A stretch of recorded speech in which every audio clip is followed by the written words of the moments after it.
and welcome to the program. Let me give you a quick introduction to our audience. Heath is one of our senior trainers here at AIM. He does some coaching. He does a lot of training and supervisory development. He has been living in St. Louis now for how long, Heath? Over 20 years. Over 20 years. So we brought him down from Minnesota. We're not letting him go back. We're happy to have him. But he does a fantastic job. And he was one of our breakout session leaders at our most recent leadership conference and got glowing remarks for this topic, the understanding the genius of your team. Heath, tell us a little bit about that topic. Why this topic? What's the background of this topic? And why do people usually tend to find that they're interested in how to help build the teamwork and why it's so popular? Yeah. So it was a blast being able to be at the leadership conference and be part of all of that and do one of the breakout sessions. And yeah, I got tackled by Fred Bird and Louie when I was walking in. So I had that cool picture that was part of it before. But when I was there, I really enjoyed the chance to be able to talk about the working genius. It's not one of my products. It comes from Patrick Lencioni, who does great work with teams and organizations and the table group, and really stems from him when he was frustrated coming to work. He'd come to work grumpy, and there was one of the people on his team that's like, "Why are you like this?"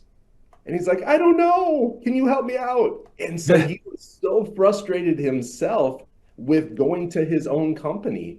And they sat down, they kind of pounded out, okay, how does work happen? And work happens in these six stages: this wonder, invention, discernment, galvanizing, enablement, and tenacity. And then by going through those six things, they said, there are things that you can do that just light you up. And it looks like you're a genius. And sometimes we think invention is kind of like that, where, man, those people that come up with ideas, they must be a genius.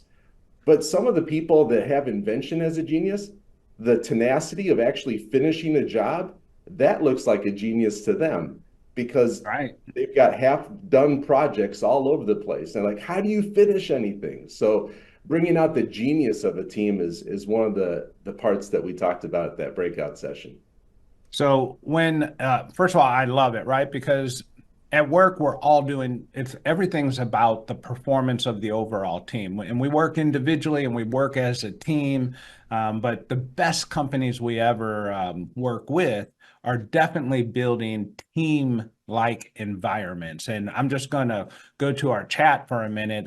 One of our friends here, Michelle Weiss from the gun company, has made a comment here, and this will show you the genius of our team here at AIM, right? Michelle's part of our AIM group and family and roundtable participant.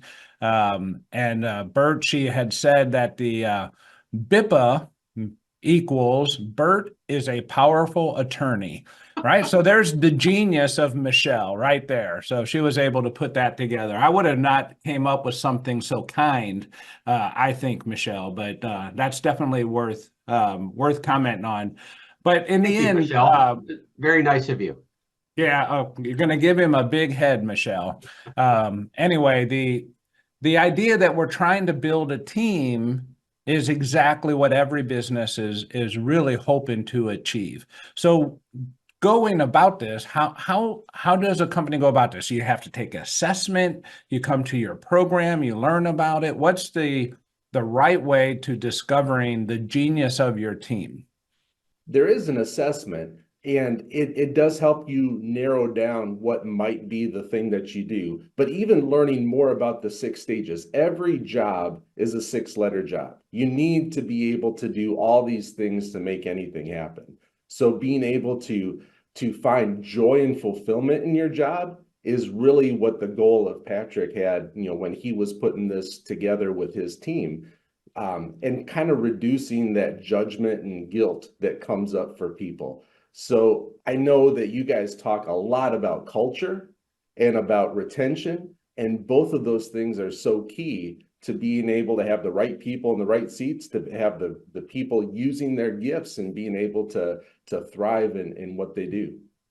Do most of the organizations that partake in this activity, do they do it as a team themselves to understand the dynamic of a particular organization, or is it done as a group of individuals who don't work together, but then they take this genius back and apply it? What's the most effective way that you've seen it deployed? Oh, it's very powerful when you do it as a team. And when you have a whole group of people that are working together trying to get projects done and they get stuck different places, being able to see, oh, I see why we get stuck. We're kind of missing this part of the process, and you can map it all out so you can see everyone's different geniuses and how they fit together, and you can say, hey, if we're missing this, we know how to make sense of it. We can do something about it. We can shift things around.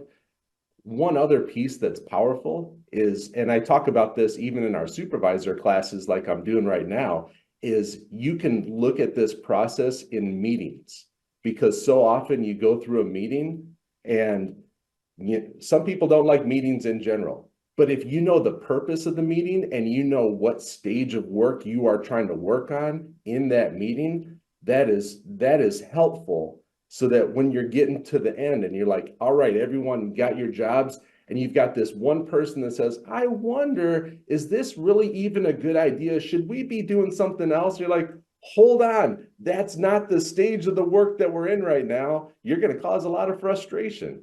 So Yeah, no, that's I can relate to some of that. I think I'm better on the idea side, wondering invention side than I am the discipline of deployment, but I know my team is excellent at deploying. I mean, you work every day with Matt Weidman and the work that he does with organizations to really do everything they can to make the program successful for the employer. Like, that really takes a lot of detail. You got to get to know the employer. You got to get to know who's going to be in the program, where we're going to have the program, the length of the program, all these little details that go into it that they bore me to death. And I just lose interest, but nevertheless, it does take every element of that.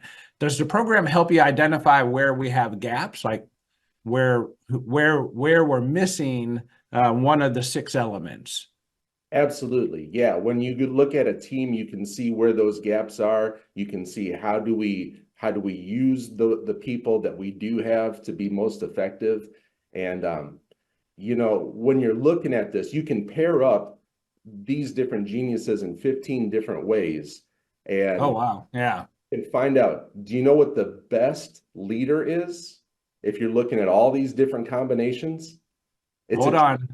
That's a trick question, so I'm going to let my lawyer answer that, or tell me if I should sustain from answering that.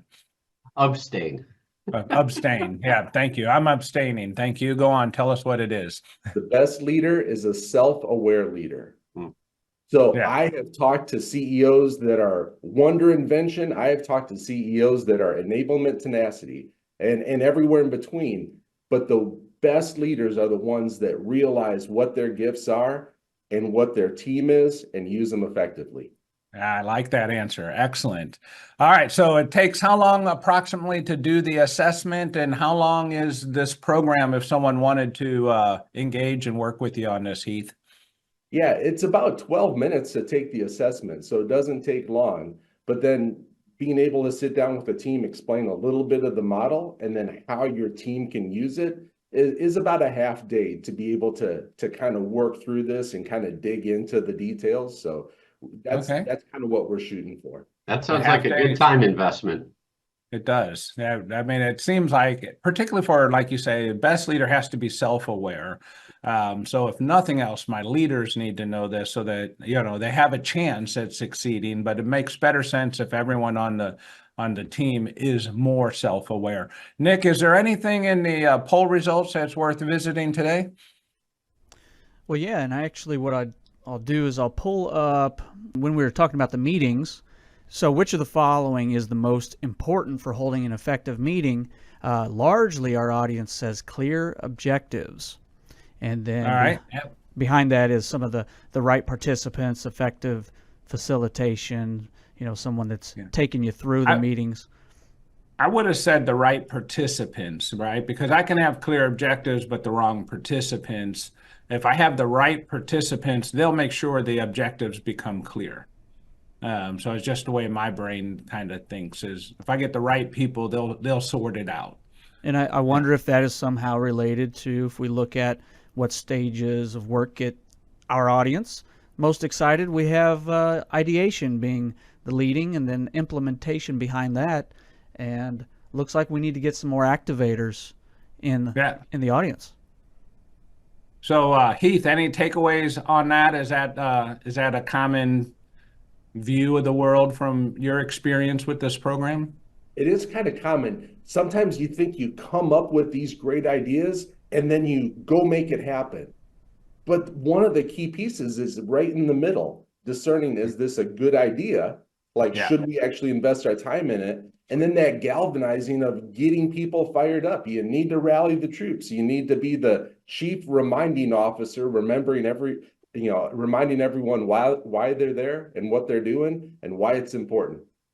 Yeah, I think this happens to me all the time. I go away maybe for the weekend, or I take a couple extra days off like I did during the holiday, and I have an idea, right? And I think, man, this is a great idea. And I'm in my own thoughts, in my own head for a few days, and I come back to the office and I'm super stoked about this idea. I'm like, this is going to be the idea that, helps all of our members with, all their problems. And I'll come in and pull the team together and share the idea, and they all look at me like, are you crazy? Like, that is the worst idea we've ever heard. So I shamelessly walk away. But having, that stage is critically important, or else we would run everywhere and go nowhere with the ideas that I generate. So good stuff. Thank you once again for tuning in to This Week at Work. If you enjoy the show, please share it with your colleagues. Forward our invites. Share the link, aimea.org/thisweekatwork, or follow or subscribe wherever you get your news and entertainment, like LinkedIn, YouTube, Spotify, Apple Podcasts. We're everywhere you are. And you can be part of the show. Send your questions and comments anytime to info@thisweek.work. We'll see you next week, 7:30 a.m. Central Time, when we discuss what's happening this week at work.